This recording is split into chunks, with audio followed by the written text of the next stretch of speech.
27 साल भारतीय जनता पार्टी को इंतजार करना पड़ा, दिल्ली में अपनी सरकार बने, ये टीस होती थी, सातों एमपीज जीत जाते थे लेकिन दिल्ली हार जाते थे।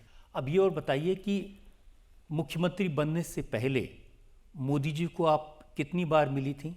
मोदी जी को मैं सैकड़ों बार मिली, एक कार्यकर्ता के रूप में, एक नेता के रूप में, पार्षद के रूप में, संगठन की दायित्ववान कार्यकर्ता के रूप में।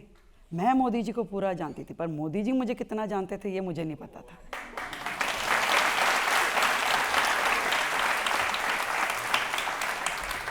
जो आम आदमी पार्टी के लोग हैं वो ये कहते हैं कि ये तो हरियाणा वाली हैं, और वो ये कहते हैं कि हरियाणा में जो गंगाराम काशीराम आड़त वाले थे उनकी पोती है, तो इसका दिल्ली से क्या मतलब?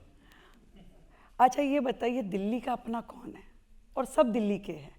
दिल्ली तो एक मिनी इंडिया है, भारत की एक ऐसी पिक्चर है जिसमें जम्मू कश्मीर से लेके कन्याकुमारी तक का हर व्यक्ति है, और यहाँ तक कि गुजरात से लेके और नॉर्थ ईस्ट तक हर राज्य के लोग दिल्ली में अपने हजारों सपने सजो के आए, और वर्षों से 30 साल 40 साल 50 साल से वो लोग यहाँ रह रहे हैं। तो ये मिनी इंडिया एक दिल्ली का अपना स्वरूप है। और भाई वो जो मेरे भाई साहब जो मुझसे पहले थे, जो पहले तो दिल्ली के बेटे थे, फिर वो पंजाब के पुत्र हो गए, और अब वो बिहार के लल्ला होने वाले हैं।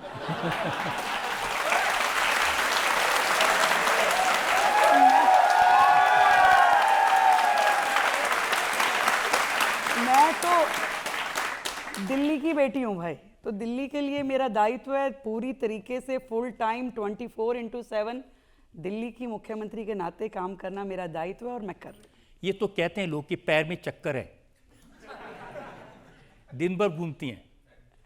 मैं ये समझती हूँ कि दिल्ली के लोग देश की राजधानी होने के बावजूद भी इतने सालों में इतने ज़्यादा उनकी आशाएं श्रिंक हो गई, सिकुड़ गई, कि आज वो बड़ी बड़ी चीज़ों की उम्मीद नहीं करते। आज उनकी छोटी छोटी इच्छाएं रह गई है। वो कहते हैं मेरे घर के आगे की नाली ठीक होनी चाहिए, मेरा सीवर ओवरफ्लो ना हो, मेरे घर के आगे गड्ढे ना हो।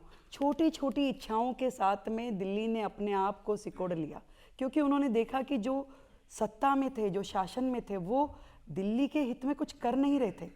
तो आज उनकी आशाओं को पंख लगाने के लिए, उनकी उम्मीदों को पूरा करने के लिए मैं समझती हूँ कि दिल्ली को एक फुल टाइम मुख्यमंत्री मिलना, और वो जो इतने सारा बैकलॉग है, 27 साल से जो बैकलॉग पड़ा हुआ है, उस काम को करने के लिए मुझे दिन दूनी रात चौगनी मेहनत करनी पड़ेगी। आप कह रहे हैं वो कुछ कर नहीं रहे थे, वो तो एक बॉटल के साथ एक फ्री दे रहे थे।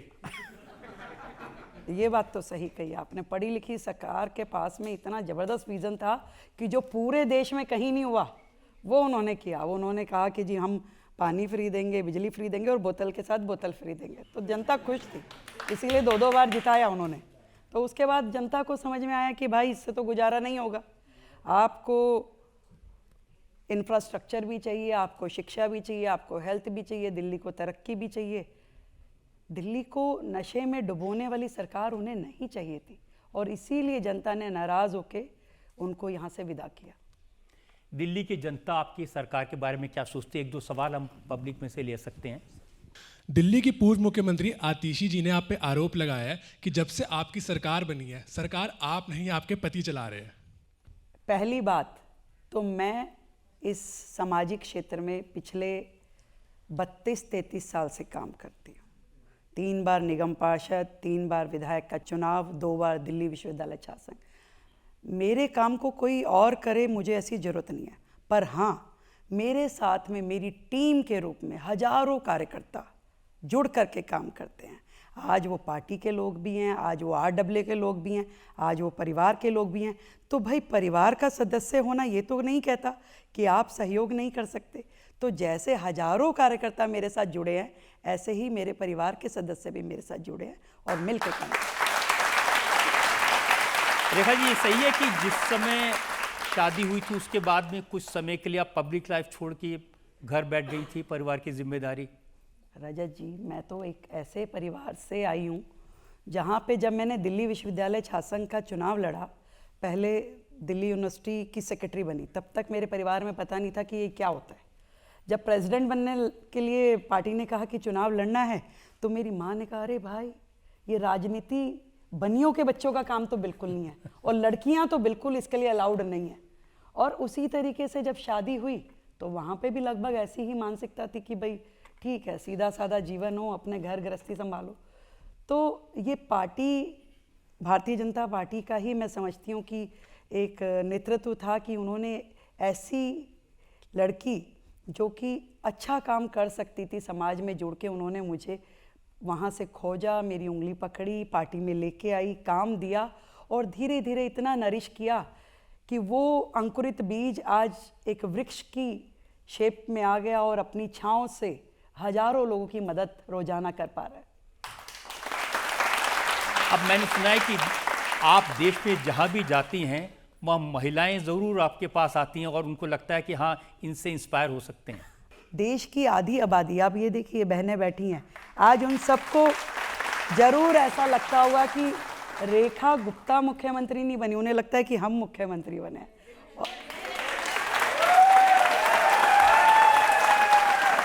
और उनका इतना प्यार मुझसे है कि मैं जहाँ जाती हूँ, आप और राज्यों के मुख्यमंत्रियों को देखो, कोई 2 फीट दूर नजर नहीं आएगा, पर जहाँ मैं जाती हूँ मेरी ये बहनें मुझे घेर लेती हैं, मेरा हाथ पकड़ती हैं, मुझे गले से लगाती हैं और इतना आशीर्वाद देती हैं। उनको लगता है कि जो जीवन में हम नहीं कर पाए, आज हमारी एक बहन को मौका मिला है, तो आप करिए, हम आपके साथ हैं।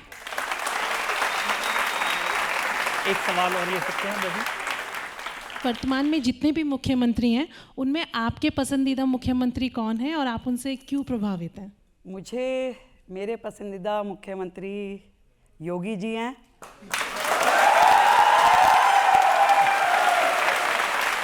और